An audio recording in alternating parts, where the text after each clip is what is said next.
When you and I were in grade school, in our classrooms, pretty much there was just the blackboard and the teacher, and that was it.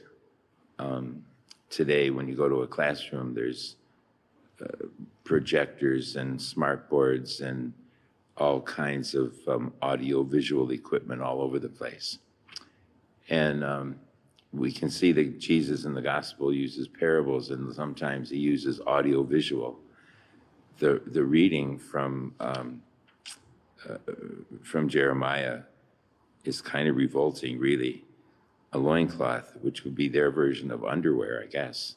God tells him to go buy some clean underwear and wear it.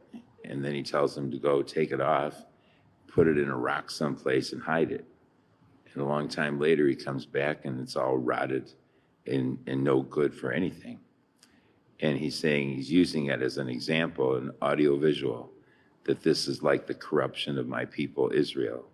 They've totally turned to other gods. They've totally turned away from me. And so they're rotting. It's kind of a strong image, isn't it? And yet it's important for us to realize that the Lord, he's saying that how close he wants to be united with us. As much as our clothes cling to our body, he wants to be so close to us. And we must continue to deepen that relationship with the Lord by being faithful to him. In the gospel, he uses more parables, the mustard seed. Look at how it started with just one man, Jesus Christ. And Christianity is spread throughout the entire world, like the mustard seed, smallest of all, and yet grown so large. And then the parable of the yeast. I remember as a boy, my mother baking and using yeast. She would make nut rolls and poppy seed rolls and things like that, and put the yeast in the dough, and then she'd cover it with the clean cloth until you could see it just rising up. It was always fascinating. And then the aroma of those things baking. But that yeast goes through the whole batch of dough and makes it more, makes it bigger. You and I are the yeast. When we do a good deed, it does not go unnoticed by God.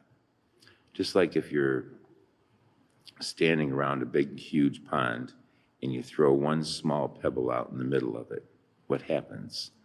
The ripple starts. And from that, where that pebble was in the water, the ripple goes all the way to the perimeter, whole perimeter of the pond.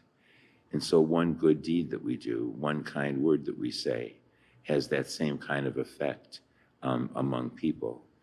So if we have 1 million Christians just trying to do good deeds, what a difference that would make in the world.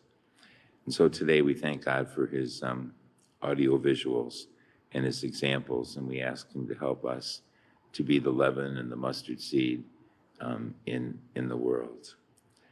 Let us stand and offer our prayers and petitions.